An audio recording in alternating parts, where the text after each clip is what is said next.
What is going on, everybody? Welcome back to the channel. And in today's video, I'm gonna be going over my daily routine as a day trader. I get this question a lot. I've gotten it a few times in the recent past, which is why I'm making this video. So I'm just gonna let you guys know what my daily routine is and kind of the steps I take when doing my analysis. But before we get into it, make sure you hit that subscribe button, smash the like, and click that notification bell so you don't miss any of our tutorial videos or urgent market updates that we upload to the channel.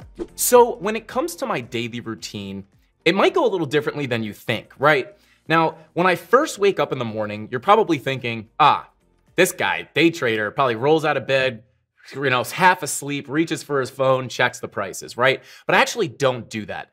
So what I like to do is I like to wake up in the morning. I will not look at the charts, and that is on purpose, right? I wake up, I'll go take a shower, I'll make my coffee. I like to get settled, get ready for the day, get dressed, brush my teeth, all that good stuff.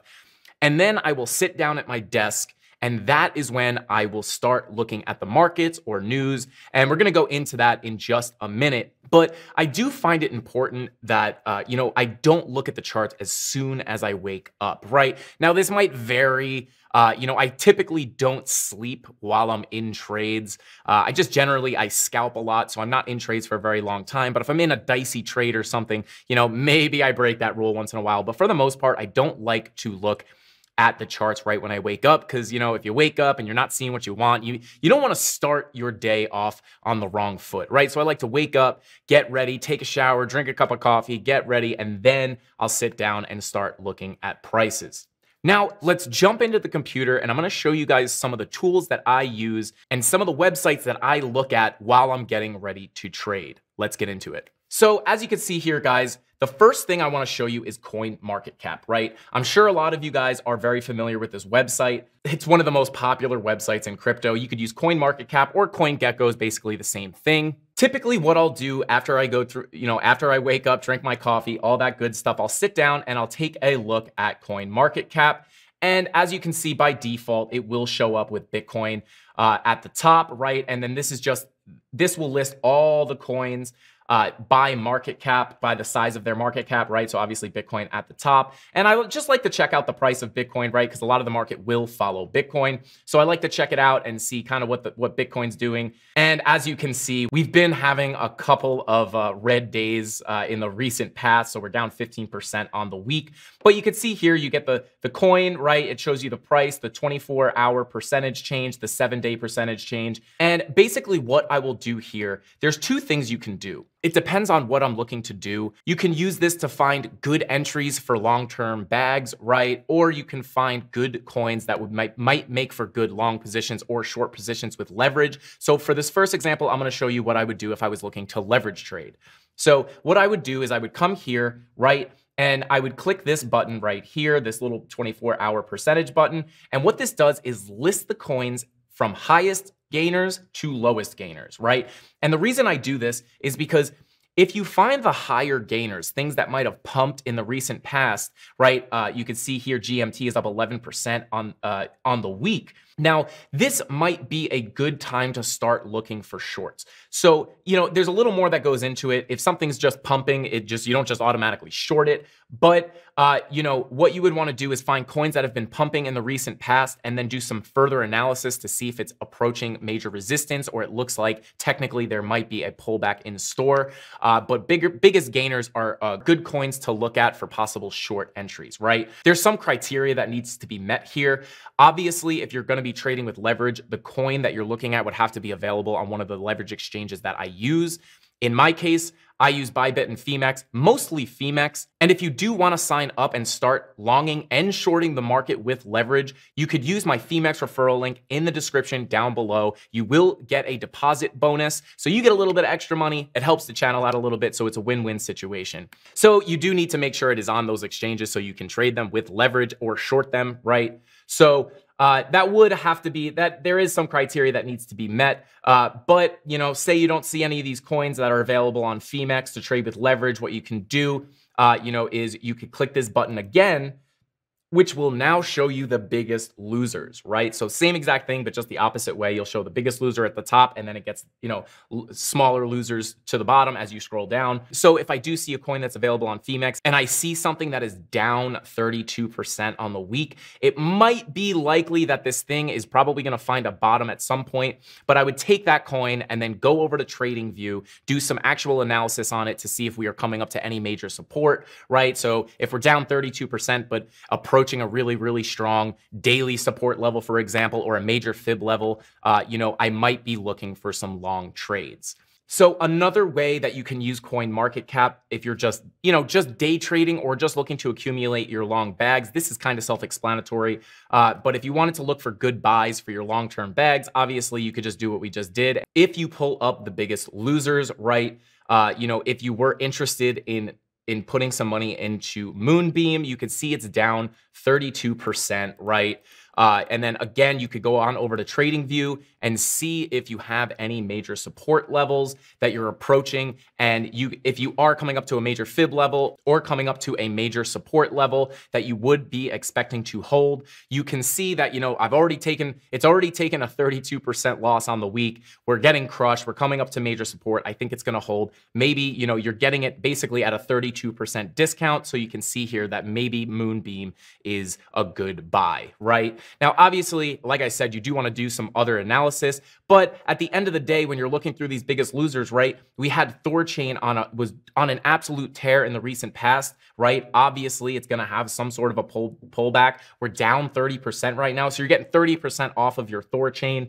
And depending on what the rest of the market looks like long term, if you think, as long as you're not like on your way to the bear market, you can assume that maybe you're finding a bottom there and it might be a cheap price to accumulate some rune, right? And then even if you drop down a little bit, I would recommend just putting a little bit of your money in, not going all in at one time. You want to DCA in or dollar cost average in. So you might put maybe 10% of your money in or 15% of your money or whatever it is in at this price. And then if you check CoinMarketCap tomorrow and now it's down 40% for the week, you could put a little more and then you're getting a lower buying cost as you go down. So that's a great strategy for your longer term bags. It's an easy way that you can find coins that have been moving a lot, and then you can use that to bring to TradingView to do some further analysis and look for good entries long term. And like we just talked about on the biggest losers and biggest gainers, you could take that information, bring it to TradingView, see if you're approaching major resistance or major support, and look for good long or short entries. Now, another thing that I do take into consideration when I get ready, to look at the charts and analyze things is I will keep an eye on the news, right? This isn't a huge part of my analysis, but it is worth looking at the news, obviously, because, you got to know what's going on in the space. And what I personally use for this is Crypto Panic, right? Now, Crypto Panic is a website that gives you crypto news by the minute. And this is really cool because you can sort things in all different ways, right? So you have top news, all news, media blogs, news sites. You can follow certain things, and then you can look at just price analysis articles, regulation articles, ICO news, events. And then if you come on over here, you can sort by commented, hot, rising, bullish, bearish, important, funny, and top saved, right? So you can organize this in all different ways, and it comes in by the minute. As you can see, 14 minutes ago, 17 minutes ago, 20 minutes ago, 50 minutes ago, it comes in very, very, very often, and it's very updated. So I do like taking a look at Crypto Panic. They have a really good mobile app that I use. I always keep an eye on it, right? So I do like to look at the news in the morning just to get an idea of what's going on, what are the big stories for the day, as this can help while doing your analysis, right? So if you see some bullish Ethereum news, right, and then you go to the charts and you're like, oh my God, Ethereum's pumping, you have an idea that it might be based off of that bullish news. So this is a really, really useful tool to look at before I start doing my analysis. Now, for my last tool, this one's pretty obvious and pretty self-explanatory, right? And that is TradingView.com, right? This is the platform that I choose to do my analysis on, right? It's basically a website that has all different cryptocurrency charts, stock charts, commodity charts, right? You can look at oil, you can look at beans, coffee, whatever you want to look at. It's all charted on TradingView, right? This is what I prefer to use. You can add all different types of indicators. I know a lot of you are, if you're watching this video, chances are you know what TradingView is. But I did just want to kind of go over how I go through my analysis. This is basically what people want to know. Where do I start? What time frames am I looking at? All that good stuff. So let's go back over to CoinMarketCap, right? And let's look at some biggest losers, right? So let's say Rune or Thorchain, right? Down 30% on the week. Let's go ahead and take a look at Rune. If I was looking to trade Rune, what I would do is I see that it's one of the biggest losers, right? And what we can do is, as you can see, we did have a big, massive run up right here. So obviously we are going to get a pullback at some point, which is happening right now. So we are starting to find support at this level, but basically what I like to do is I like to start on the higher time frames and work my way down to the lower time frames. I personally look at every time frame. Some people go, oh, you look at the 1 minute, what are you, a degen?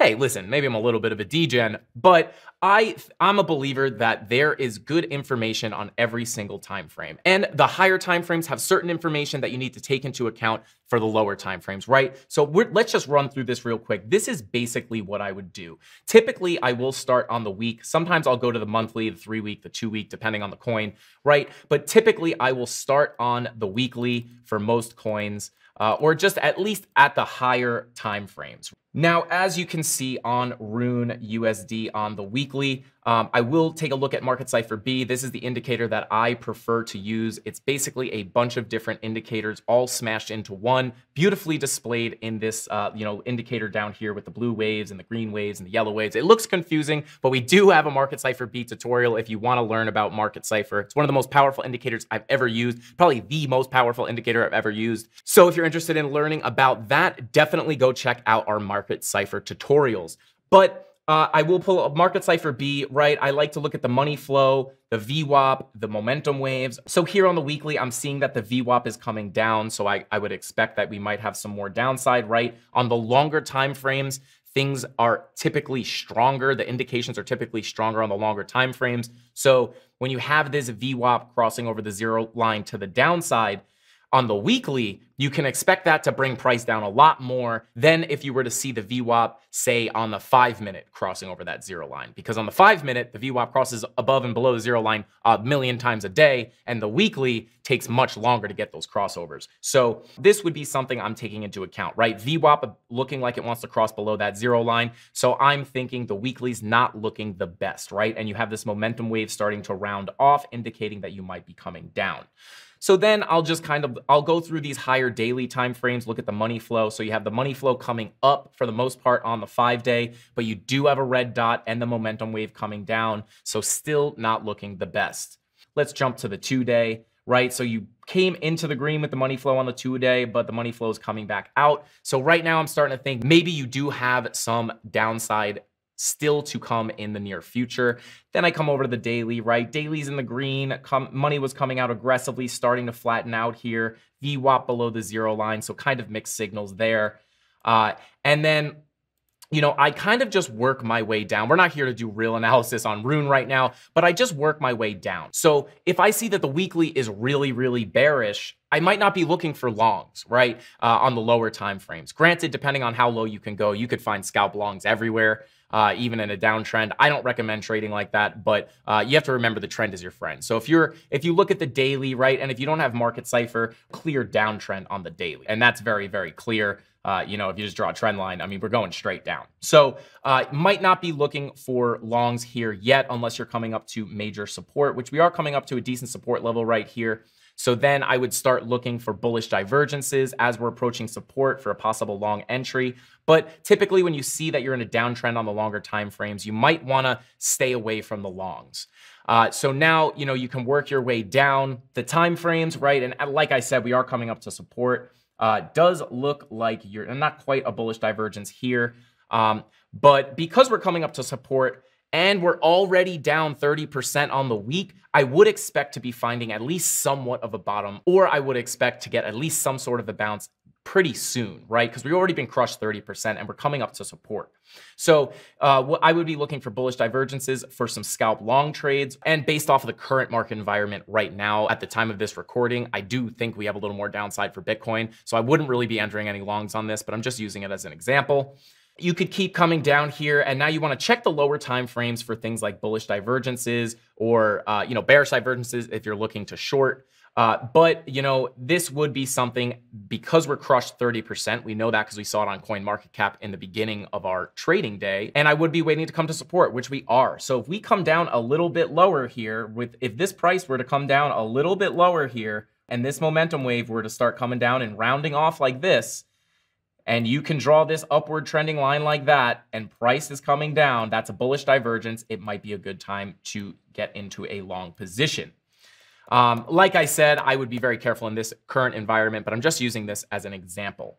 So essentially what we're doing here, we're using the higher time frames to identify our environment, right? Or identify our macro trend. And then we want to use that information, if we're in a big downtrend on the longer time frames, to use that information to either, you know, if you've been in the downtrend a lot and you're coming up to major support, maybe you're looking for longs. If you're not down 30% on the week and you're only down 5% on the week and you think you might have more downside, then you would identify that you're starting a downtrend on the longer time frames. So maybe it's time to start looking for short positions, in which case you could come to the lower time frames and look for bearish divergences, right? And then those bearish divergences would act as your entry point on the lower time frames to get into some short positions. So guys, I think that's all I got for this one. Like I said, I've been asked this question a few times in the recent past, so I just wanted to get a video out there just kind of explaining what I do every day.